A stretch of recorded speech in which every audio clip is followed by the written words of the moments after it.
Halo teman-teman, kembali lagi bersama Fatimah.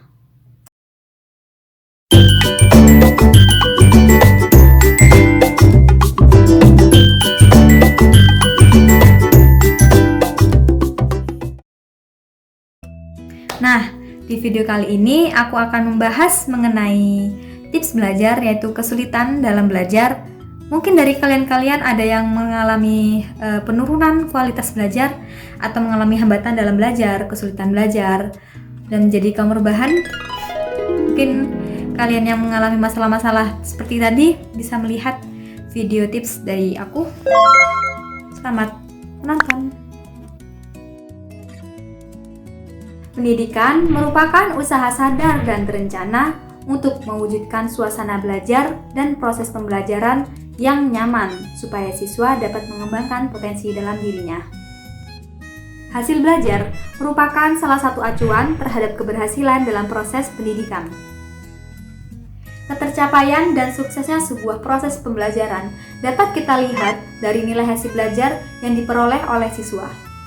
Akan tetapi, rendahnya hasil belajar menunjukkan tidak tercapainya sebuah proses pembelajaran. Tidak menutup kemungkinan dalam kegiatan belajar tersebut siswa mengalami hambatan dan menemui permasalahan dalam proses belajarnya.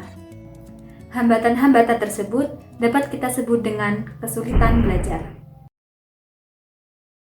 Bagaimana sih gejala-gejala siswa yang menemui kesulitan dalam belajarnya? Yang pertama, memiliki prestasi belajar di bawah rata-rata yang dicapai oleh kelompok kelasnya atau di bawah potensi yang dimilikinya. Kedua, hasil belajar yang dicapai tidak sesuai dengan usaha yang sudah dilakukan.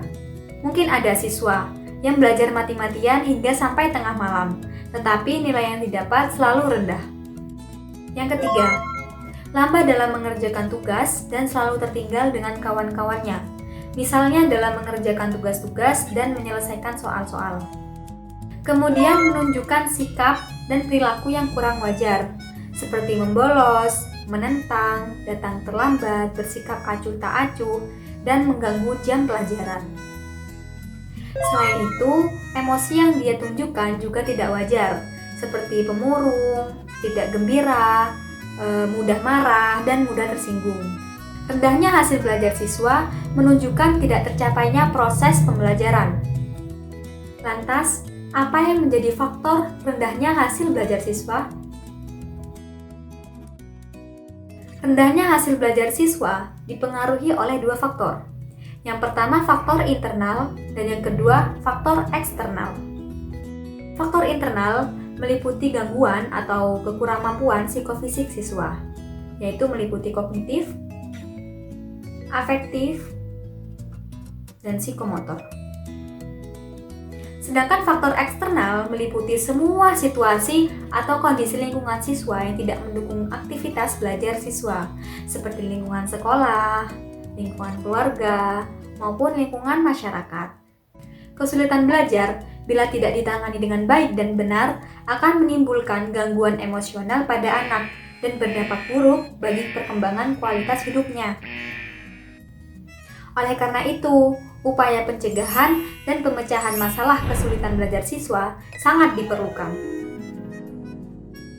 Berikut merupakan tips dan trik dalam mencegah dan menghadapi kesulitan belajar. Yang pertama, menggunakan metode pembelajaran prior knowledge. Yang kedua, menggunakan mind mapping. Yang ketiga, melibatkan siswa secara aktif dan partisipatif.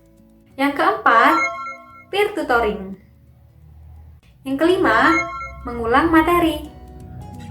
Dan yang terakhir, berikan motivasi. Nah, seperti itu teman-teman. Jadi, kalau kita mengalami kesulitan belajar tetapi tidak kita cepat-cepat atasi, maka dapat mengganggu psikologis kita. Oke teman-teman, mari kita lawan kesulitan belajar. Semangat-semangat! Selamat mencoba dan sampai jumpa kembali. Sampai ketemu. Dadah. Oh ya, jangan lupa subscribe dan like video ini ya.